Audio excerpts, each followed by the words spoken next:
What we have is questions from Chelsea and Kiana, both about lucid dreaming. So Chelsea asks, how can someone induce a lucid dream? I've known people who say that they can make themselves lucid dream, but she's never understood how they actually do it. She doesn't understand how you can make yourself dream something and also be able to control the dream. So that's Chelsea's question. And then Kiana's question is, can anyone and everyone develop a quote unquote skill for lucid dreaming? So I'm going to start with Kiana's question because that one is a little bit, it's a little bit more a good way to introduce the next question. So theoretically, technically, everyone should be able to do it, but not everybody dreams.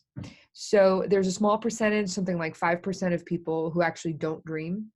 They don't remember their dreams. They tell you, no matter what I do, I don't think I dream. I don't remember. If you bring them in the lab and you wake them up during REM, they don't remember dreaming. So there is a very small percentage of people who actually don't dream, or at least don't remember their dreams. And then there's exceptions, of course, of people who have damage, brain damage, things like that, and they aren't able to dream for varying reasons. But theoretically, a typical person probably should be able to train, but this kind of falls a lot of times in the category of hypnosis. So hypnosis is one of those things where a lot of people think that if you're going to get hypnotized, somebody can use it as like a tool, like a villain can use it as a tool. I hypnotize all of you. Really, being hypnotized is a choice. If you are not open to suggestibility, if you are not a believer in hypnosis, you can't be hypnotized. And so I think this kind of falls into that same category. If you don't think that you can lucid dream, if you don't think that you could ever do it, then you probably couldn't do it. It's one of those things where you really have to believe that you can do it, believe in yourself, and believe that this is something that you can actually make happen. And in that case, you're going to be more likely to be able to engage and do that. So if you don't believe you can, I don't believe that you probably would be open to lucid dreaming. So therefore, it's possible that you can't do it. And then this brings me into Chelsea's question about how do we do it? Well, Dr. Stephen Lavarge is a very big influencer. He was one of the sort of the big ones in the field to talk about lucid dreaming, how to lucid dream. Wrote a couple books on how to do it. There's a lot of really good material out there that he's talked about and techniques that you can use. So, if you're interested in that, you can certainly look at some of those books, and he kind of guides you through how to be a lucid dreamer. Now, I'm going to show you some of that in a minute on the browser that I have up, but right now I want to just kind of talk about it generally. A lot of the techniques for lucid dreaming involve sort of the same concepts. First of all, you have to kind of identify what's reality, what's dreaming. We actually do reality checks and say, okay, stand in front of a mirror. Am I real? Is this life? What's going on? And you do this both awake and during sleep. And the idea is that you kind of make sure it's a kind of a metacognition sort of thing where you kind of make sure that you're actually in real life and dreaming. While you're sleeping, you'll want to identify that you're physically dreaming and have that moment where you're in a dream. You're going to look for cues or dream signs that tell you that you are in a dream. So for example, if you're flying, good chance it's not reality. If you see a weird animal, or if you see something that just screams that you're in a dream, that's a dream sign or a cue. And so being able to pick up on those is a good way for you to be able to first identify that you're dreaming, because that's the first step. You have to identify that you're in a dream. And then the second step is to then take control of it. So say, okay, I'm going to take control of this dream. This is going to be mine. I'm going to do what I want with it, and then move on. Other ways that you could do it is actually you can set alarms during the night. The trick is, and the focus is, your goal is to find out when you're in REM. And you know that most devices, most techniques, most things don't actually tell you exactly when you're in REM sleep. You need feedback like EEG to tell you that you're in a REM state. But if you calculate it, you know that every hour and a half within that last, depending on what stage of the night you're in, that last part of the stage, you're going to then enter in the last part of the cycle, you're going to enter in REM sleep. So you would tell yourself, okay, I'm going to calculate 70 minutes into what I think is a cycle. And then at that point, I should be in REM. And so then you would set your alarm clock to either wake you up so that you can wake up and then go back to sleep and then enter immediately into REM, or to try to kind of partially wake you at some signal to kind of get you to know, okay, I'm in REM. So you can, you're not completely cut off from the world when you're in REM sleep or when you're asleep, period. So if you can signal to yourself that you're in REM, whether that's through an alarm clock, through a sound, through light, whatever it may be, then that is going to be something that's going to trigger your dream state and say, hey, I see this in my dream. Oh, I am dreaming. And that's a cue to you to go ahead and start controlling the dream. Another thing you could do is you can do a sleep diary and just really focus on dreams, especially recurring dreams, trying to get yourself to get in the mode of dreaming, trying to, think more about how you're dreaming and things like that. The more time you ruminate on it and spend on it, theoretically, the more time you should dream about it. So another thing is to convince yourself to dream that dream again, or to dream a particular dream. So before you go to sleep, as you're falling asleep, to repeat certain things to yourself. I'm going to dream this. I'm going to control my dream. And so you're really hyping yourself up. It's almost like a change in cognition, which is what cognitive behavioral therapy sometimes, that's kind of the focus, is changing the way you think about things. But if you're kind of trying to convince yourself, almost motivational interviewing, motivating yourself to believe that you're going to dream a certain way and then actually, change your dreams. So these are just different techniques and different factors in those techniques. There's a lot of different ones out there. Dr. LaBerge has several techniques that he talks about in his books that really get at, the kinds of things that you can do to try to initiate a lucid dream. So Chelsea, if you say, oh, that just sounds ridiculous, and then chances are you probably aren't going to be able to do it if you don't think that it's actually going to be something that you can do.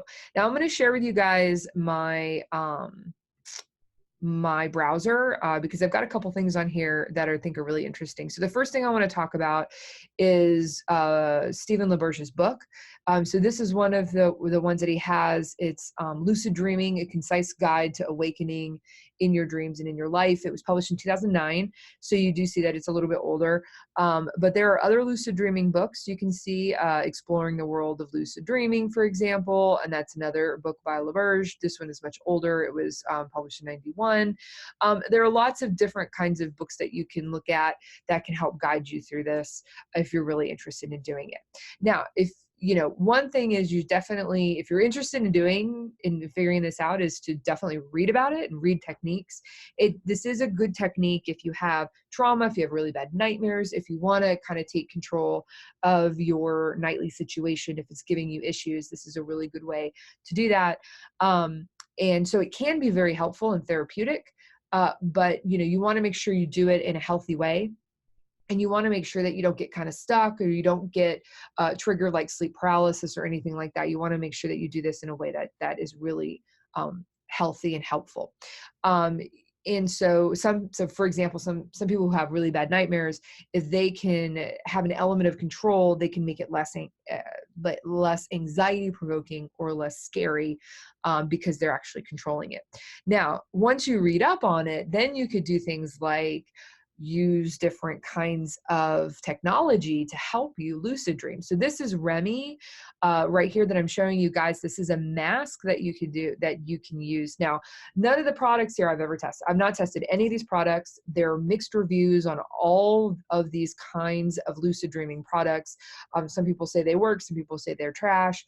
So there are a lot of things out there, and a lot of them are discontinued. So none of them do what I would consider an absolute fantastic job based on the reviews, that absolutely allows you to lucid dream, because it's very subjective. So it's almost difficult to say, okay, everyone's going to lucid dream with this product.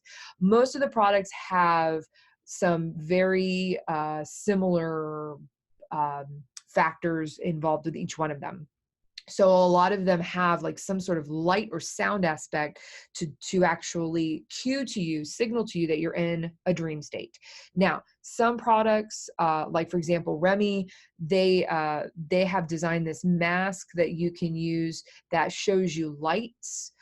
That's going to guess when you're in REM based off of your sleep patterns, and then give you this light pattern that you should recognize while you're in a dream state, and then say, oh, I see those blinking lights in a line. I'm dreaming. Let us now continue with the lucid dreaming.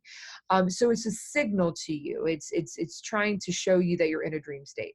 Now, there is no way to actually know for sure that you're in a REM sleep state, because Remy doesn't have an EEG component to it. And so, this is just an interesting kind of thing that you can look at. They have videos and all sorts of things that you can look at to see if that's something that interests you as a product. Now, another product that I want to talk to you guys about is Ibrand Plus. I've never used any of these products. I don't have any reviews on them that I've done personally. The reason why I want to show you this one and Remy is that this one actually has an EEG component to it. I do not know how accurate it is, and I do not know if it's been actually tested with any EEG or home equipment or in-lab polysomnography. I have no idea. This is something that if you're interested in learning more about, you'll want to read up on your own. But this is the kind of cool aspect of Ibrand Plus, is that it does tell you, Ibrand claims that this is an EEG product and that it can actually tell you when you are in REM, because it actually can tell you when you're in alpha versus beta or slow waves. So there's a neat little video that goes along with it. They also have a way to signal to you that you're in REM, and it uses both light and sound. And that is going to signal to you. Now, some of these devices are pretty expensive. As you can see here, it's about $240. They do have some kinds of coupons or something like that. But again, these are just different things that you can use. You can use it with an app to, be able to do this sort of lucid dreaming. So, ways that you can lucid dream, there are techniques, there's books you can read, there's products out there that claim that they can help you do that. So this particular website is a review. They actually review, in this case, they review this product. So this is not the actual product's website. This is just a reviewer. So you can, read more into it if you'd like. Some people can do it. Some people try and they don't do it very well. Some people have been able to actually really hone in this skill. So is it possible to, if you can do it, to get better at it? Yes, it is. And it takes practice, lots and lots of practice. So hopefully that answers your questions. If you have any other questions, I'm happy to answer those, and send me an email if you have any follow-up questions. If not, we'll see you next week, and have a great rest of your week.